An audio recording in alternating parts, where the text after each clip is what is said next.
Hello বন্ধুরা, কেমন আছো সবাই? রূপকথার গল্প তো আমরা কম বেশি সবাই পছন্দ করি, কিন্তু আজকের এই গল্পটা একটু বেশি ইন্টারেস্টিং। আজ আমরা দেখতে চলেছি 2023 সালে রিলিজ হওয়া একটি অসাধারণ মুভি, যার নাম হলো Wish of the Fairy Fish. এটা মূলত একটা ফ্যান্টাসি অ্যাডভেঞ্চার মুভি। এই মুভির ভিজুয়াল এতটাই মনোমুগ্ধকর, যেটা দেখতে দেখতে তুমিও হারিয়ে যাবে রূপকথার এক দুনিয়ায়। তো চলো ঘুরে আসা যাক পৃথিবীর বাহিরের এক রূপকথার গল্প থেকে। গল্পটি শুরু করার আগে বলি, তোমরা যারা এখনো চ্যানেলটি সাবস্ক্রাইব করোনি তারা প্লিজ চ্যানেলটিকে সাবস্ক্রাইব করে দিও। গল্পটি শুরু হয় গভীর এক সমুদ্রের মাঝখানে, যেখানে আমরা খুব সুন্দর একটি রাজ্য দেখতে পাই। রাজ্যের সিংহাসনে একটি আংটি নিয়ে বসেছিল সেই রাজ্যের রাজা, যে তার একটি গুপ্তচর ব্যাংকে বলছিল, আমি যে মাছটিকে বিয়ে করতে চেয়েছিলাম সে এখন কোথায়। ব্যাংকটি তখন তাকে জানায় যে অনেক খোঁজাখুঁজি করেও তার কোনো খোঁজ পাওয়া যায়নি, সে হয়তো পালিয়েছে। এই কথা শুনে রাজা অনেক রেগে যায়, আর সেই ব্যাংকটিকে তার জাদুর শক্তি দিয়ে কাছে টেনে নিয়ে বলে যত তাড়াতাড়ি সম্ভব মাছটিকে খুঁজে বের করতে। এরপর আমরা একটা ছেলেকে দেখতে পাই, যে সমুদ্রের কাছে বসবাস করত। ছেলেটির নাম ছিল এমলিয়া, আর এমলিয়ার স্বপ্ন ছিল সে একদিন সমুদ্রের গভীরে যাবে। এমলিয়া তার অন্ধ বাবার সাথে এই জায়গাটাতে বসবাস করত, আর তার বাবা লোহারের কাজ করত। একদিন এমিলিয়া চুপি চুপি স্কেটিং করার জন্য তার বাড়ি থেকে বের হয়ে যাচ্ছিল, কিন্তু সেই সময় তার বাবা বরফের ওপর তার পায়ের শব্দ শুনে বুঝতে পারে এমিলিয়া বাহিরে যাচ্ছে। তাই তিনি এমিলিয়াকে ডেকে বলেন, এখন তুমি তো অনেক বড় হয়ে গিয়েছো, এখন অন্তত তোমার কামারের কাজ শিখে নেওয়া উচিত। আমার অনেক বয়স হয়েছে, যে কোনো সময় আমি মারা যেতে পারি। এমিলিয়া তার বাবাকে বলে, তুমি চিন্তা করো না বাবা, আমি খুব দ্রুতই সব কাজ শিখে নেব। এরপর তার বাবা তাকে রান্না করার জন্য নদী থেকে মাছ ধরে আনতে বলে। এমিলিয়া খুশি হয়ে মাছ ধরতে চলে যায়। এমিলিয়া বরফের উপর স্কেটিং করতে করতে একটা নদীর ধারে এসে পৌঁছায়। সে সেখানে মাছ ধরার অনেক চেষ্টা করতে থাকে, কিন্তু সে কোনো মাছই ধরতে পারছিল না। এমন সময় পানির ভেতর অদ্ভুত একটা ব্যাপার সে লক্ষ্য করে। একটু পর সেখান থেকে পানির একটি বিশাল ঢেউ তার উপর এসে আছড়ে পড়ে। তখন এমিলিয়া লক্ষ্য করে তার বালতিতে একটি বড় মাছ চলে এসেছে। মাছটি পেয়ে সে অনেক খুশি হয়ে যায়, আর বাড়িতে এসে মাছটি রান্না করার জন্য তৈরি হতে থাকে। কিন্তু আচমকাই সেই মাছটা এমিলিয়ার সাথে কথা বলতে শুরু করে। এমিলিয়া তো প্রথমে বেশ অবাক হয়ে যায়, নিজের চোখে সে এসব বিশ্বাস করতে পারছিল না। মাছটি তাকে আবারও বলে, যদি তুমি আমাকে ছেড়ে দাও তবে আমি তোমার 3টি ইচ্ছে পূরণ করব। মাছটার কথা শুনে এমিলিয়া আরো অবাক হয়ে যায়, কারণ সে এমন কথা বলা মাছ আগে কখনো দেখেনি। কিন্তু এমিলিয়া কোনো চিন্তা ভাবনা না করেই মাছটাকে বলে যে সে শুয়ে থেকেই পুরো শহরটা ঘুরে দেখতে চায়, কিন্তু চুলোর পাশ থেকে সে সরতে চায় না, কারণ তার অনেক শীত লাগছিল। কিন্তু হঠাৎ সেই মাছটি জাদুর মাধ্যমে এমিলিয়াকে সেই চুলোর সাথেই তাকে ঘর থেকে বের করে মুহূর্তেই শহরে নিয়ে যায়। শহরের নানান রকম জিনিস দেখে এমিলিয়া অনেক খুশি হয়ে যায়, কিন্তু বরফ আর ঠান্ডা বাতাসের কারণে এমিলিয়ার অনেক শীত লাগছিল। তাই সে বলে ফেলে, আমি চাই এই জায়গাটাতে শীতকাল শেষ হয়ে গরমকাল শুরু হোক।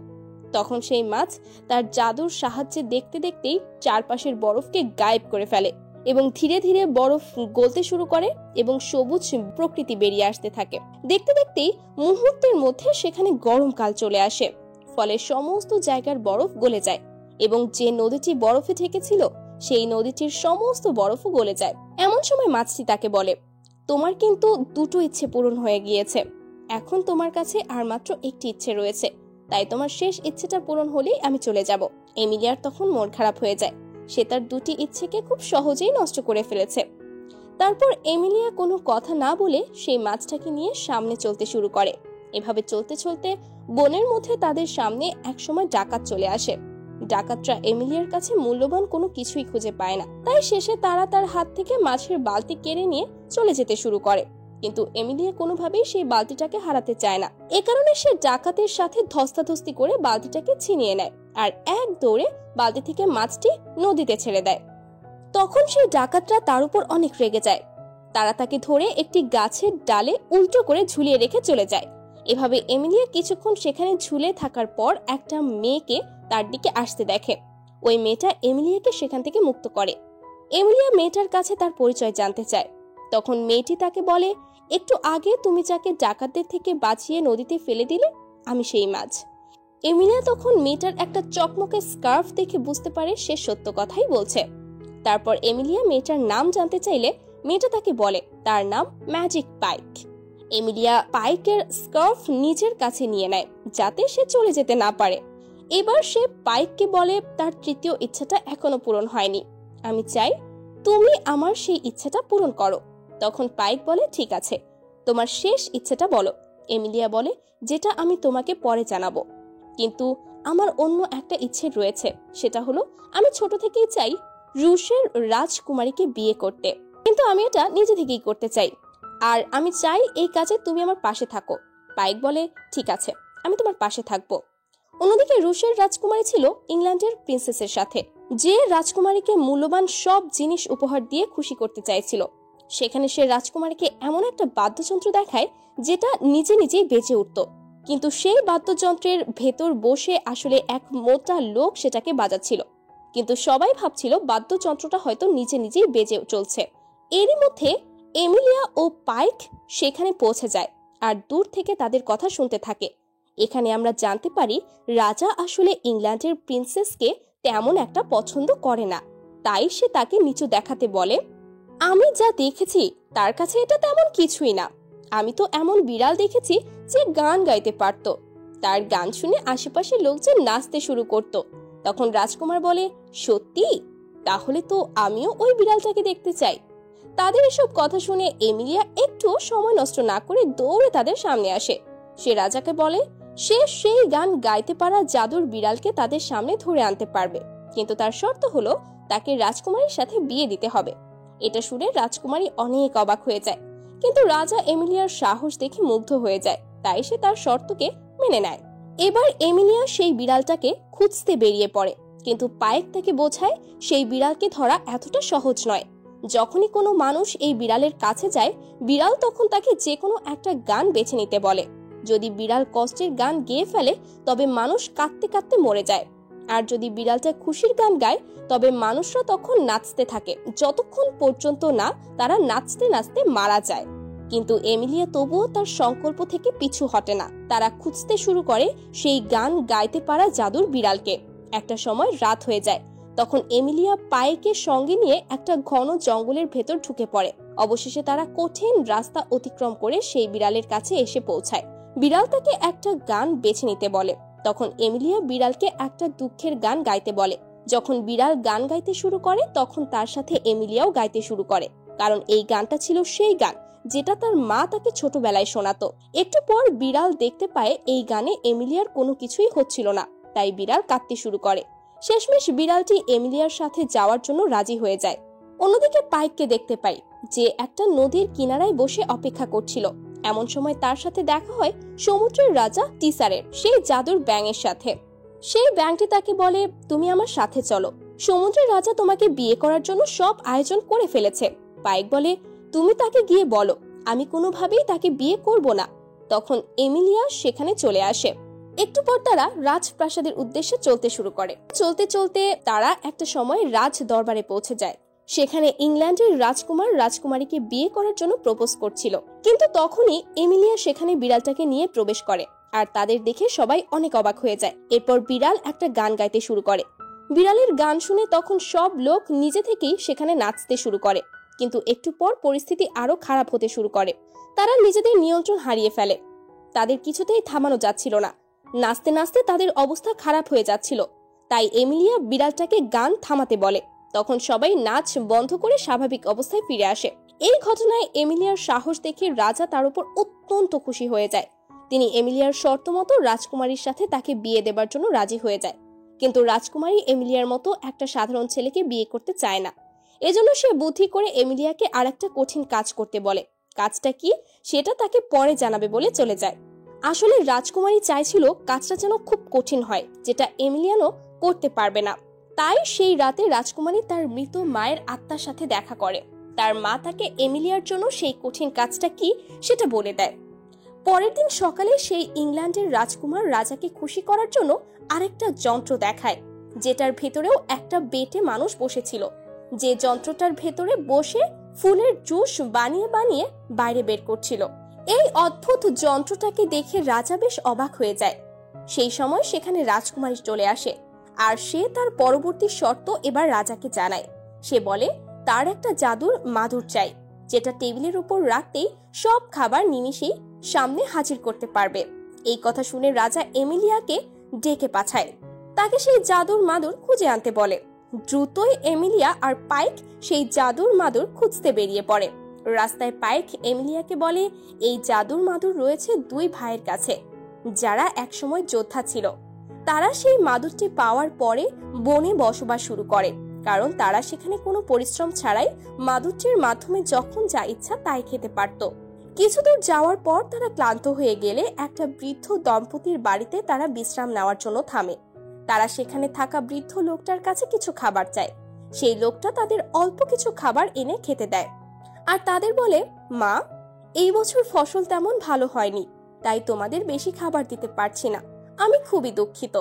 এটা শুনে এমিলিয়া বুঝতে পারে লোকটা বেশ খারাপ সময়ের মধ্য দিয়ে যাচ্ছে। তার মন লোকটার জন্য নরম হয়ে আসে। পাইক সেই বৃদ্ধ দম্পতির দুজনের মধ্যে ভালোবাসা দেখে তাদের অনেক প্রশংসা করে। তারা সেখানে সুই সুতো দিয়ে কিছু সেলাই করছিল।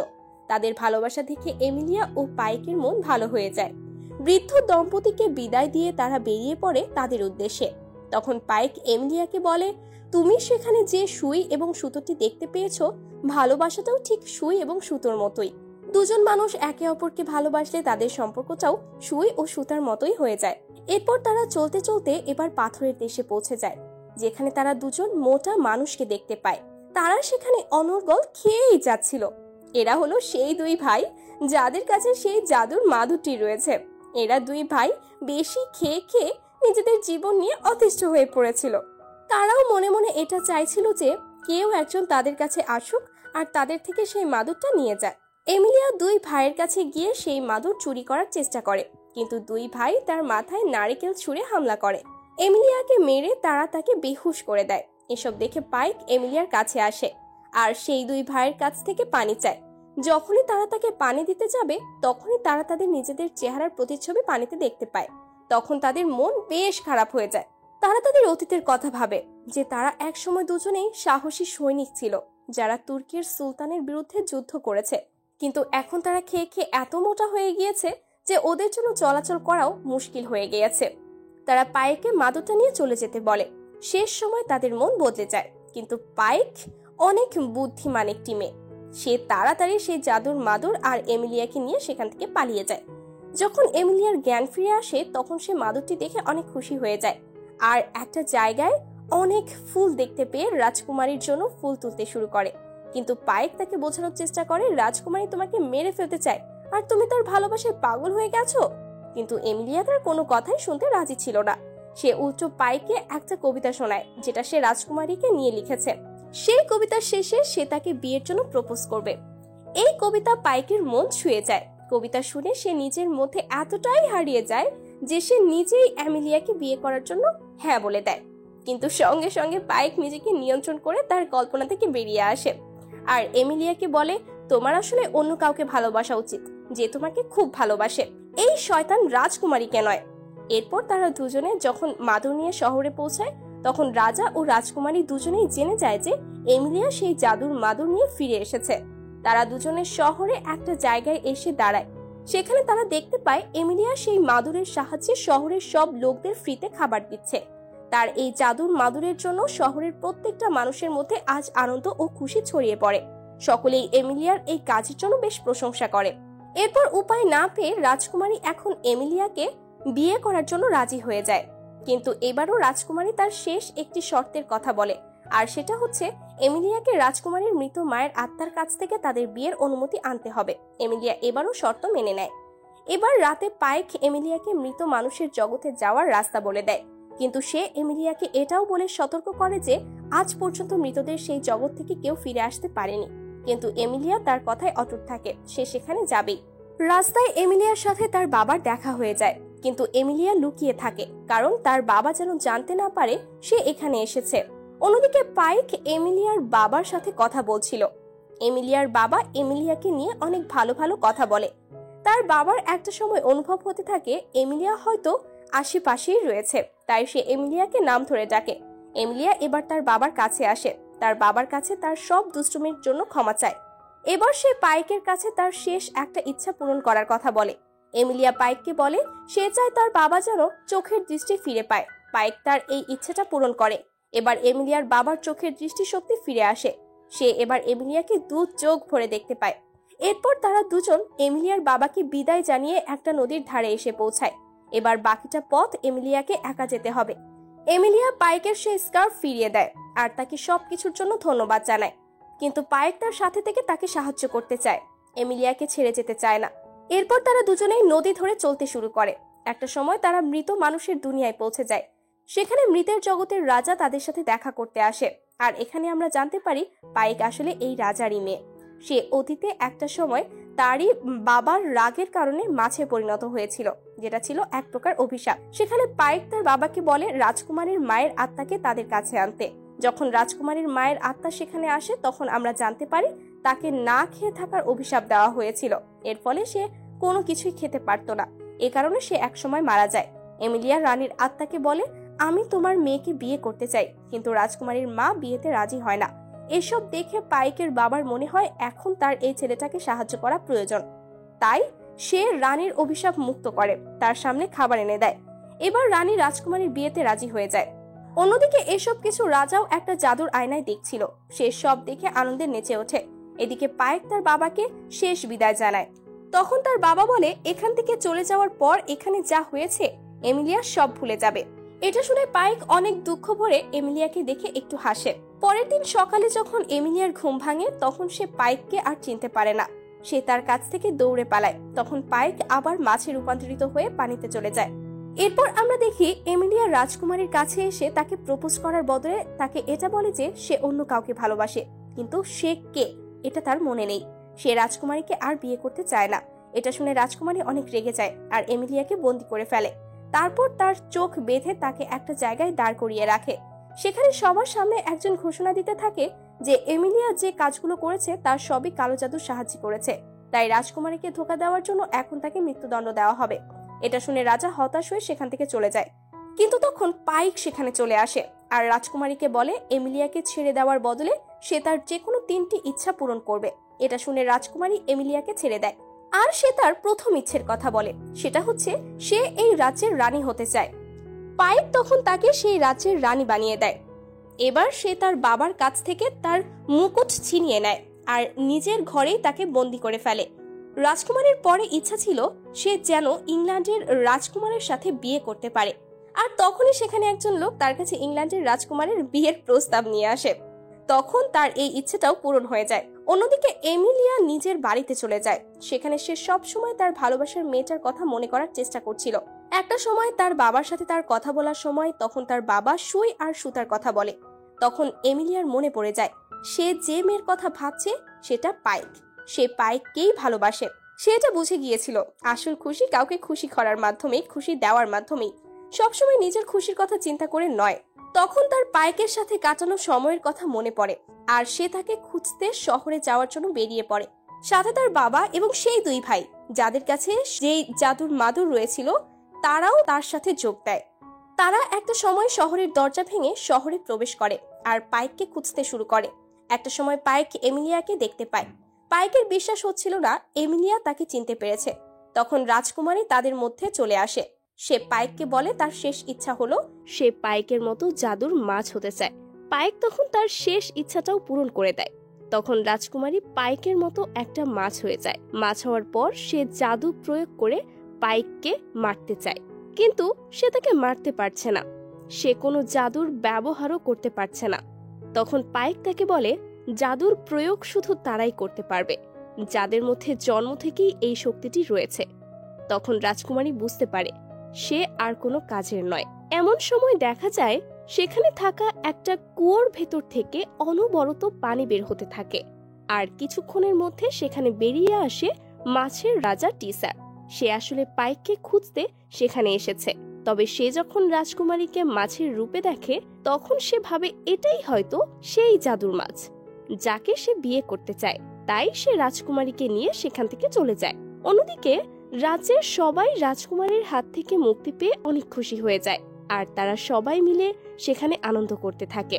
অন্যদিকে রাজাকে মুক্ত করে তাকে তার সম্মানে ফিরিয়ে দেওয়া হয়। এদিকে এমিলিয়া আর পাইক তারা নিজের মধ্যে ভালোবাসার কথা বলে। এমিলিয়া তাকে সেই কবিতাটা শোনায় আর বিয়ের জন্য প্রপোজ করে।